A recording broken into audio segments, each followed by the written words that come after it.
So we got our down payment figured out. Now we need to find the rest of the money. Hi, I'm Jake, your Realtor, and thank you for joining me for another step on how to purchase a home. Of course, if you missed any of our previous videos, make sure you take a look up there to get caught up on our previous steps. Well, thank you for joining me for today's third step of talking with a lender. Now, this can also be substituted with step 2, just get your ducks in a row a little bit sooner.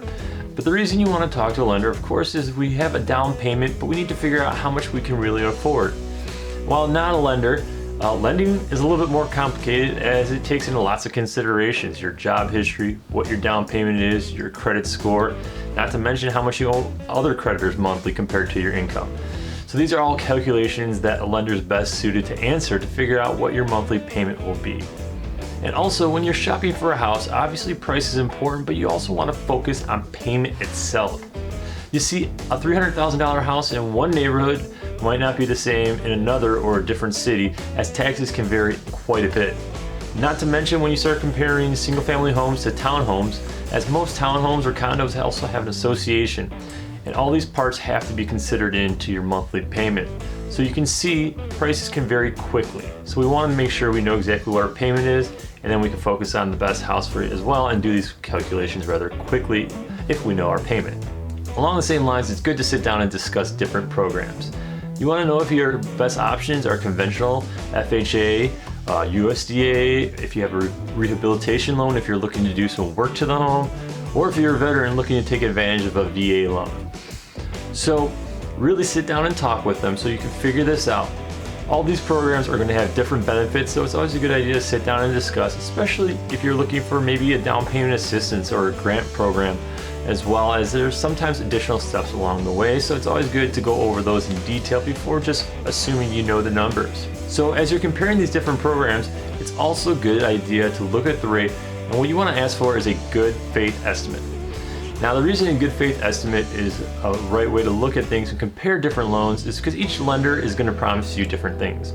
The same rate can be dramatically different as far as costs. Is that rate including any points? Points are a premium you pay up front in the loan, which lowers your rate.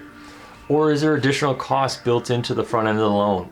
Servicing, there can be thousands of dollars in difference depending on each lender trying to get you the best rate. So it's always a good idea to ask for this good faith estimate and be able to compare those side by side to make sure that not only are you getting the best rate, you're getting the best loan package as well and not paying an absorbent amount of fees as well. So when should you talk to a lender?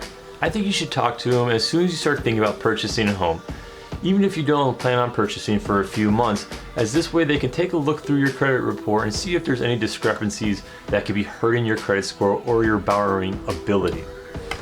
By paying down a credit card, this can save you on your debt to income ratio and save you into a lower rate. So it's always a good idea to talk with them so they can get those cleared up in advance, and this way you can plan a little bit better exactly what home you're looking for. And also, last bonus point, don't buy anything with at least talking to your lender first. What I mean is, don't go out and make any lavish purchases on credit. Don't buy a new car, don't rush out and get that new furniture. Wait and speak with your lender, or better yet, just wait until you actually close on your home before you start purchasing new appliances, because this can change how much you actually owe lenders and your debt to income ratio, and this can ultimately affect your purchase price or your ability to purchase at all. As you can see, speaking with a lender is honestly one of the most important steps when looking for a home. It can determine how much you ultimately pay for your home, as well as the ability to purchase that home that you fall in love with. I hope you found this useful, and if you are looking for some great lenders to talk with, feel free to reach out, as I have a handful that I've worked with in the past. And of course, if you have any questions with real estate, feel free to give me a call.